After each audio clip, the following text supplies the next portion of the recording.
जब बात आ जाती है फैमिली के ऊपर, जब बात आ जाती है हस्बैंड ने बेटे से कहा, मेरा 11 साल, चीज़ें बाद में पता लगी, मैं और मेरे हस्बैंड ना कहीं बाहर जाना।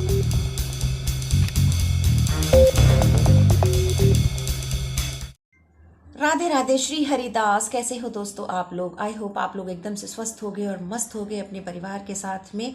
सबसे पहले आप लोगों को मेरी तरफ से और मेरे पूरे परिवार की तरफ से ढेर सारी नव वर्ष की शुभकामनाएं। तो दोस्तों मैं आपको बता देती हूँ कि मैं 2023 में वीडियोस नहीं बना पाई थी, व्लॉगिंग क्यों नहीं कर पाई थी। उसके पीछे जो रीज़न था वो अभी तक कुछ एक जो मेरे लोग हैं जानने वाले, उन लोगों को पर्सनली लेवल पे पता है कि बाकी, लेकिन जो कमेंट्स मेरे पास आ रहे थे मैं उनको रिप्लाई भी नहीं कर पा रही थी because I was very much disturb that time. तो अभी थोड़ा थोड़ा सा मुझे लगा है कि कुछ मैं रिलैक्स फील कर रही हूँ, तो मुझे वीडियोस बनाना चाहिए। क्योंकि कई बार होता है ना कि जब इंसान बहुत परेशानी से गुजर रहा होता है, बहुत ज़्यादा परेशानी से, तो उसे कुछ भी अच्छा नहीं लगता। और जब बात आ जाती है फैमिली के ऊपर, जब बात आ जाती है हस्बैंड के ऊपर, तो कहते हैं ना कि सारी दुनिया एक तरफ और अपने सुहाग की रक्षा करने में एक औरत सबसे पहले लग जाती है। तो वही मेरा एक मकसद था कि बस किसी भी तरीके से पहले मेरे हस्बैंड ठीक हो जाएं, उसके बाद जो भी कुछ होगा वो देखा जाएगा। तो आज की वीडियो बनाने का पर्पज़ केवल यही है कि मैं आप लोग के साथ वो सारी चीज़ें शेयर करना चाह रही थी कि 2023 के जून से लेके अब तक मैंने व्लॉगिंग क्यों नहीं की, क्यों एक्सप्लोरिंग वीडियोस नहीं बनाई, वही सब चीज़ें शेयर करने की वजह से। तो हुआ यूँ था कि जून मंथ की बात है, जून के लास्ट की, कि मैं और मेरे हस्बैंड ना कहीं बाहर जाने वाले थे किसी ऑफिशियल वर्क के काम से, कि कोई ऑफिशियल वर्क था, इसलिए हम लोग वापस मतलब कहीं बाहर जाने वाले थे। तो मुझे पता चला कि मुझे कि दीदी ने बोला कि चलो पहले अभी पूजा वगैरह हो गई है तो एक काम करते हैं, अभी पहले भोग लगा देते हैं। शायद उस दिन एकादशी थी कि लालाओं को स्वीट का भोग लगाते हैं, तो नीचे से स्वीट ले आओ जाके। तो सोसाइटी में ऊपर रहते हैं, वहीं पे नीचे पूरी मार्केट बनी हुई है, तो वहाँ पे जो शॉप थी वहाँ पे ये मेरे हस्बैंड ना स्वीट लेने के लिए जा रहे थे। तो हालांकि मुझे ये चीज़ें बाद में पता लगी कि क्या क्या हुआ था, कि क्योंकि मैं अंदर अपने रूम में थी और मैं भी कोई वर्क अपना कर रही थी दूसरे ऐप पे जहाँ काम करती हूँ, उसके रिगार्डिंग में कुछ काम करने में लगी हुई थी। तो मेरे हस्बैंड ने बेटे से कहा, मेरा 11 साल का बेटा है, और तो उसको बोला कि वरदान आप मेरे साथ चलो और जाके ना लाला के भोग के लिए स्वीट ले आते हैं। तो ये उसको लेके गए हैं। और फिर मेरे बेटे ने बताया कि मम्मा, डैडा ने कहा कि वरदान मेरा हाथ पकड़ लो, मुझे बहुत चक्कर आ रहा है। तो ऊपर आके खैर स्वीट लेने चले गए, और जो चीज़ें हुई वो बेटे ने आके बताई ऊपर कि मम्मा बस ऐसे तो कभी डैडा को होता नहीं है, और डैडा चक्कर ही चक्कर बता रहे हैं कि वरदान बस मेरा हाथ पकड़ लो। ऊपर आ गए ये लेके मिठाई, और आके ड्राइंग रूम में बैठ गए एकदम से, और बोले दीदी थी किचन में उस टाइम पे, दीदी से बोले कि दीदी एसी चलाइए जल्दी से। दीदी ने कहा कि विनोद तुम्हें इतनी ज़बरदस्त स्वेटिंग हो रही है, क्या हो रहा है, इतना पसीना कैसे आ रहा है एकदम से। और ये सोफे की चेयर पे ना एकदम से बैठ गए जाके, इनको इतना ज़्यादा स्वेटिंग हो रही थी, बहुत ज़्यादा। और जाके जैसे ही बैठे एसी ऑन किया, इनको ज़बरदस्त वॉमिटिंग होनी शुरू हो गई। और जैसे ही इन्हें फर्स्ट वॉमिट हुई तो मेरी सिस्टर ने मुझे आवाज़ लगाई कि अरे जल्दी आ देखिए। नहीं, बेटी ने जाके बोला, मम्मा डैडा की तबीयत खराब है, देखो क्या हो रहा है बाहर, उनको वोमिट हो रही है। मैं एकदम से आई, मैंने कहा कुछ नहीं है, ऐसे ही पता नहीं इन्होंने ना खाली पेट को कुछ कोल्ड ड्रिंक या कुछ पी लिया होगा, इस वजह से। कई बार ऐसा होता है ना कि जब उनका कुछ वो थोड़ा सा गैस्ट्राइटिस वगैरह होती है तो कोल्ड ड्रिंक वगैरह कोक वगैरह पी लेते हैं कभी कभी, तो हो सकता है कुछ कोल्ड ड्रिंक पी ली होगी और खाली पेट होंगे, अभी कुछ खाया है नहीं। तो लगा कि एकदम से कि नहीं नहीं ऐसा नहीं है। तो उसके बाद 1 वोमिट, 2 वोमिट, 3 वोमिट, 7 से 8 वोमिट इनको उस टाइम पे हुई। मैं शॉक, डरी, बाप रे ये क्या हो गया एकदम से, हे प्रभु ये क्या हो गया। और बस मैं सीधे जाके बस बैठ गई मंदिर के सामने, हे कान्हा जी ये क्या हो गया जी, कान्हा जी। शुरू में सच बताऊं तो मुझे लग रहा था कि नहीं, शायद हम लोगों को कहीं बाहर जाना है, तो आज इन्होंने हो सकता है इग्नोर करना हो कि मैं रेस्ट कर लूंगा, तो शायद इस वजह से। सच बता रही हूँ, मतलब मैं झूठ नहीं बोल रही हूँ, जो था वो ही था। मुझे लगा कि ये शायद ना आज इनका मन ना हो, कभी कभी होता ना इंसान की तबीयत अलाउ नहीं करती है, थकान ज़्यादा होती है, कि शायद ये नहीं जाना चाह रहे होंगे, इस वजह से इन्होंने, हालांकि ये कभी ऐसा करते नहीं है लेकिन फिर भी। और 7-8 वोमिट होने के बाद में इनके जो हाथ पैर थे ना वो एकदम से ऐसे मुड़ गए, हाथ भी ऐसे मुड़ गए, और नीचे से दोनों जो टांगे थी वो मुड़ गई बुरी तरीके से। तो मैं इधर से मैं उठा रही हूँ, इधर से दीदी उठा रही है, हम दोनों उठा रहे हैं, और बच्चे रो रहे हैं दोनों, ये क्या हो गया डाडा को, ये क्या हो गया।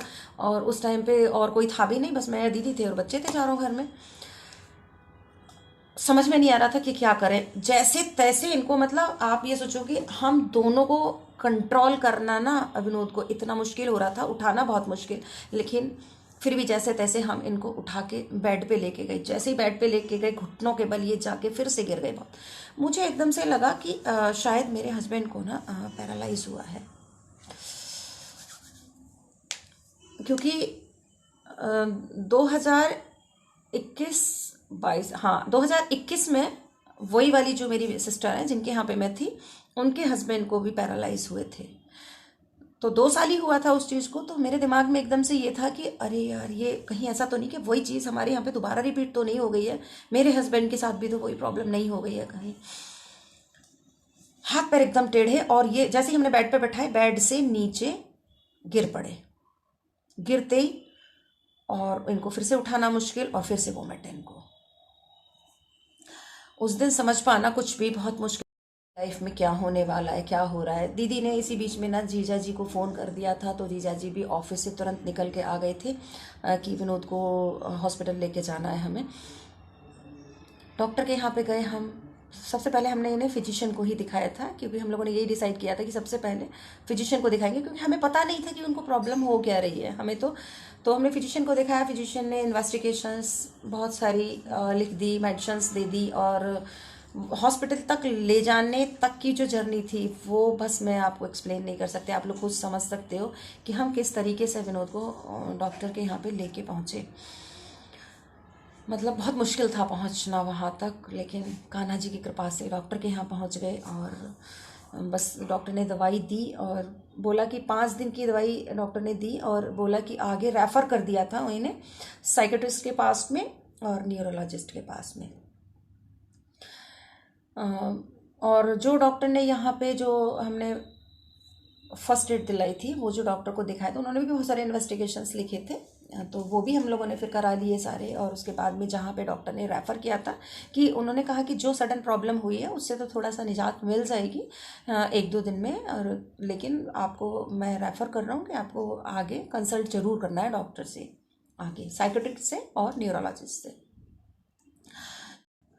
जो फर्स्ट एड मिली हुई थी विनोद को, वो ट्रीटमेंट तो हम लोग ले ही रहे थे, लेकिन इमीडिएट हम लोगों ने डिसीज़न लिया कि डॉक्टर ने जो हमें रेफ़र किया है आगे, उन डॉक्टर्स से भी हमें कंसल्ट करना सबसे ज़्यादा इम्पॉर्टेंट है पहले, क्योंकि हमें ये पता करना बहुत ज़्यादा ज़रूरी था कि प्रॉब्लम है क्या विनोद को, आखिर उनकी तबीयत हुई क्यों ख़राब।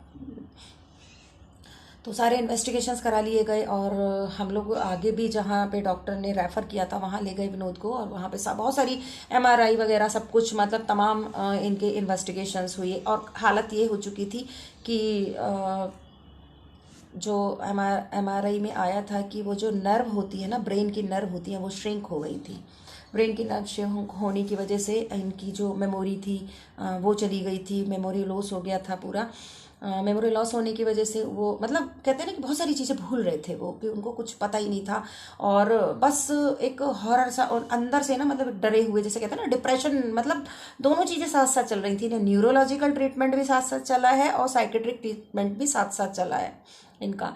तो अब जाके अभी लास्ट मंथ इनका यहाँ पे ट्रीटमेंट बंद हुआ है आके, लेकिन मैं बता नहीं सकती आप लोगों को कि मैंने जून से लेके अब तक का जो सफ़र है ना, उसमें बहुत कुछ बर्दाश्त किया है, लेकिन केवल ये है कान्हा जी, इन कान्हा जी की कृपा से मैं अपने आप को संभाल पाई हूँ। तो आप लोग समझ सकते हो कि इस दौरान जितनी भी परेशानियाँ मैंने बर्दाश्त की हैं, और जब इस तरीके के हादसे होते हैं ना घर में, तो वो मेंटली, फिजिकली, फाइनेंशियली हर तरीके के लॉसेस होते हैं।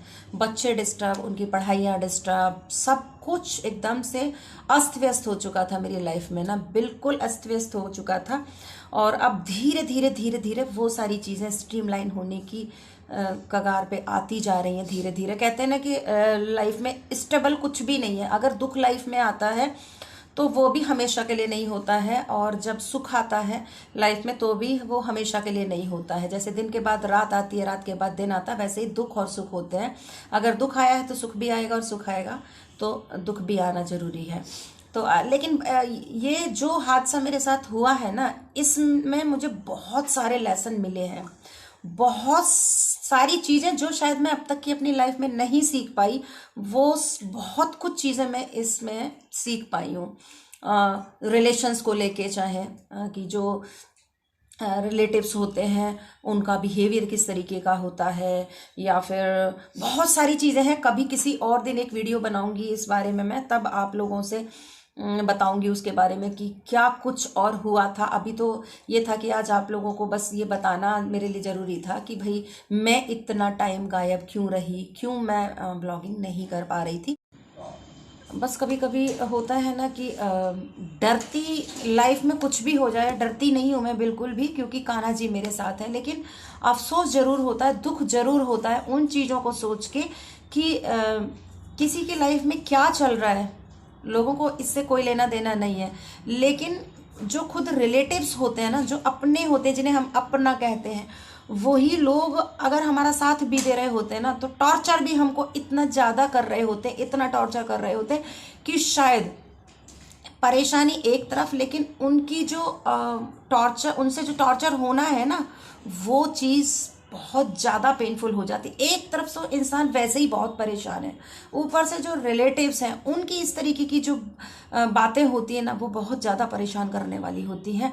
जबकि जब समय किसी का खराब होता है, किसी के ऊपर परेशानी होती है, तो होना ये चाहिए कि हमें सबका मोरल बूस्टअप, जो इंसान परेशान है उसका मोरल बूस्टअप करना बहुत ज़्यादा ज़रूरी है कि भाई हाँ, हम तेरे साथ हैं। लेकिन एक रिश्तेदार ऐसे भी होते हैं जो कहते हैं हम तेरे साथ हैं, वो साथ होते भी हैं लेकिन वो टॉर्चर भी बहुत ज़्यादा कर रहे होते हैं। पता नहीं क्यों, समझ में नहीं आता। अब कहते हैं ना कि उस चीज़ के बारे में मैं बहुत ज़्यादा अभी डिटेल नहीं कर रही हूँ, लेकिन इन फ्यूचर कभी ना कभी पूरा का पूरा जो हिस्ट्री थी इसके पीछे, वो भी मैं ओपन करके बता दूंगी आप लोगों से ज़रूर। पिछले 6 महीनों में जो कुछ मैंने सीखा है, और शायद ये दुख नहीं आता मेरे ऊपर तो ये सब चीज़ें मैं सीखती भी नहीं। कहते हैं ना कि इंसान की लाइफ में कुछ ना कुछ ऐसा होता है कि जो उसे लेसन दे के जाता है, और ये जो मेरे साथ हादसा हुआ है ना, ये मुझे एक लेसन दे के गया है। शायद ये मेरे लिए ज़रूरी था कि क्योंकि कहते हैं ना कि कुछ चीज़ों में मेरी आंखों पे पर्दा पड़ा हुआ था, और वो जो रिलेटिव्स के बारे में भी कह सकते हैं आप, और मतलब दीन दुनिया के बारे में मैं बोलूँ अगर आपको, तो सबके बारे में, सबके पर्दे जो डरे हुए थे ना, वो पर्दे फाश हो गए। तो इस बारे में भी मैं ज़रूर आप लोगों के साथ में एक वीडियो बना के शेयर करूँगी, लेकिन अभी नहीं, थोड़ा टाइम के बाद में, क्योंकि अभी धीरे धीरे धीरे धीरे मैं जो सिचुएशंस होती हैं उनको लगी हुई हूँ कि उनको थोड़ा सा स्ट्रीमलाइन किया जाए। और बस मेरे कान्हा जी का साथ मुझे चाहिए, कि मेरे कान्हा जी का साथ हमेशा मेरे सिर पे बना रहे, हमेशा इनकी कृपा मुझ पे बनी रहेगी, तो मैं हर मुश्किल से भी बाहर निकल जाऊंगी अगर ये मेरे साथ में है। एक दिन मैं आपको एक वीडियो और बनाने वाली हूँ कि ये लड्डू मेरे पास में कैसे आए थे, ये वीडियो बनाऊंगी। इनसे पहले मेरे पास में दूसरे लाला थे जिनकी 6 साल सेवा हम लोगों ने की। वो लाला हमारे पास हैं या नहीं, कहाँ गए, ये लाला कैसे आए, क्या हुआ, वो सारा पूरा का पूरा मैं विस्तार पूर्वक आपको किसी दिन वीडियो बनाऊंगी, उसमें सारा कुछ बताऊंगी कि क्या क्या हुआ था हमारे साथ में। और कुछ सजेशंस भी मुझे जो आपसे लेने होंगे आप लोगों से, वो सजेशंस भी लूँगी। बहरहाल मेरी जो लाइफ में चल रहा था पिछले 6 महीने से, मुझे उस स्थिति से निकलना सबसे ज़्यादा इम्पोर्टेंट रहा है इस दौरान। तो इसलिए मैंने फिर यूट्यूब को भी और बाकी जो चीज़ें थी उनको भी साइड कर दिया। हालांकि ये मैं जानबूझ के नहीं करी थी ये चीज़ कि भाई मैं यूट्यूब छोड़ दी और मैं उन्हें उतने टाइम काम नहीं किया।